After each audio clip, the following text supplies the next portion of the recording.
बहू के हाथ। घर की बहू शीना को इस बात का बड़ा घमंड था कि जिस काम में वो हाथ डालती थी वो काम अच्छा हो ही जाता है। शीना की हर बात में हाथ का इस्तेमाल जरूर होता था। एक दिन शीना का पति आकाश उससे कहता है, कल जो वो भिंडी बनाई थी ना तुमने, वाह वाह वाह वाह, मजे आ गए। मैंने अपने हाथों से बनाई थी। मेरे हाथों में वैसे भी जादू है, जिस चीज को छू लेती हूँ सोना बन जाती है।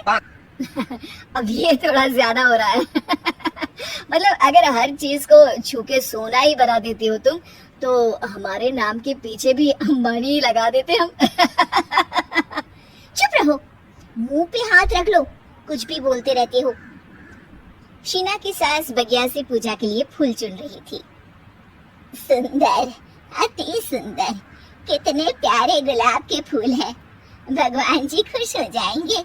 मैंने अपने हाथों से जो पौधा लगाया था, मेरे हाथों की कोई भी चीज बेकार नहीं जाती। हाँ बेटा, सही कह रही है। इसीलिए तो तुम्हारे पिताजी से मैंने अपने बेटे के लिए तुम्हारा हाथ मांगा था। और उन्होंने हाथों हाथ में मेरा हाथ आपकी बेटी के हाथ में दे भी दिया था। हाँ बेटा, वो तो है, पर मुझे ये बता, तो ये हर बात में हाथ क्यों बीच में लेकर आती है? माँ जी, पंडित जी ने हाथ मेरा देखकर नैनीताल में कहा था कि मेरे हाथ जगन्नाथ हैं। मेरे हाथों से कभी कोई काम नहीं बिगड़ेगा, तो मेरे हाथों की तारीफ तो मुझे करनी पड़ेगी ना। हाँ हाँ, ठीक ही कह रही हो वैसे। तो मिलाओ हाथ इसी बात पर। शीना को न सिर्फ इस बात पे गर्व था कि उसके हाथ से सब अच्छा होता है, बल्कि घर के सारे काम भी वो पहले अपने हाथ से करती, फिर कोई दूसरा उन कामों को कर पाता। एक दिन शीना कपड़े धो रही थी। अरे घर में वॉशिंग मशीन है तो सही, खुद क्यों थक रही हो? कपड़े पहले मेरे हाथ से धुलेंगे, फिर वॉशिंग मशीन से। पहले हाथ की सफाई, फिर मशीन की धुलाई। अगर आज डाकू गब्बर सिंह होता ना, तो वो ये हाथ मुझे दे दे ठाकुर, तुमसे जरूर कहता, और मैं तो दिलवा भी देता तुम्हारे हाथ। हर एक काम में हाथ बटाओ, ज्यादा जुबान न चलाओ, वरना दूंगी एक उल्टे हाथ से। क्या दोगी? कपड़े दूंगी, लो निचोड़ो। ऐसे ही एक दिन, अरे बहू, ये सोफे पर चढ़कर हाथ से पंखा क्यों घुमा रही हो? माँ जी, क्योंकि मेरे हाथ से घूमेगा तो ज्यादा अच्छे से हवा देगा। अरे बेटा, फिर तो तुम गाड़ी का पहिया भी हाथ से घुमा के मायके जाया करो। एक बार आकाश ने घर पर कार लाने की बात छेड़ी। माँ, सोच रहा हूँ कि एक कार लेकर आता हूँ। ले ले बेटा, क्यों नहीं?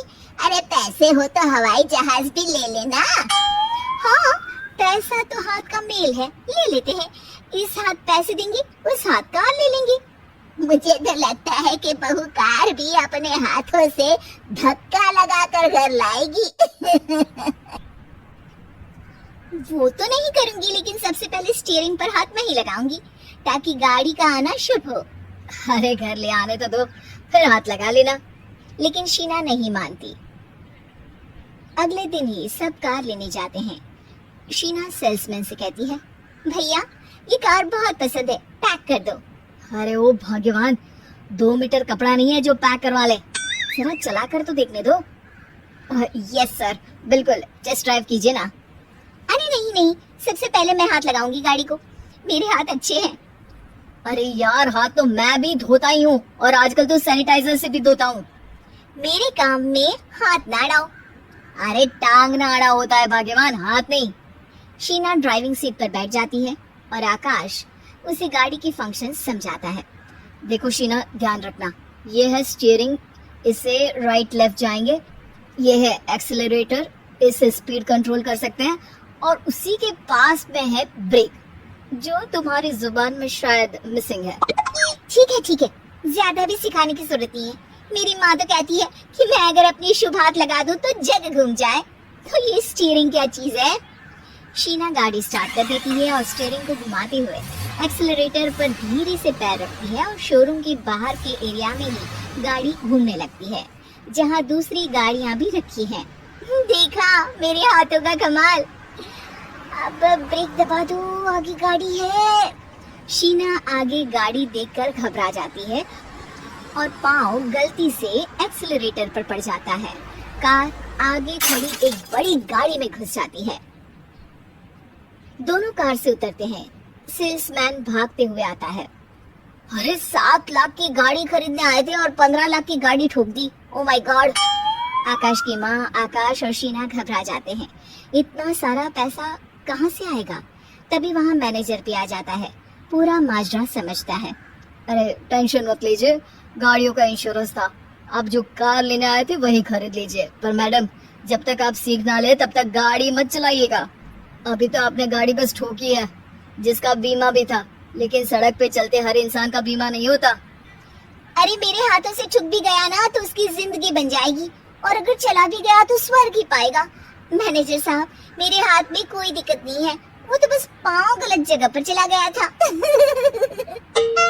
शीना की बात सुनकर आकाश अपना सर पीटता है और उसकी सास अपने हाथ से खुद का मुंह छिपा लेती है और मैनेजर हाथ जोड़कर माफी मांग लेता है।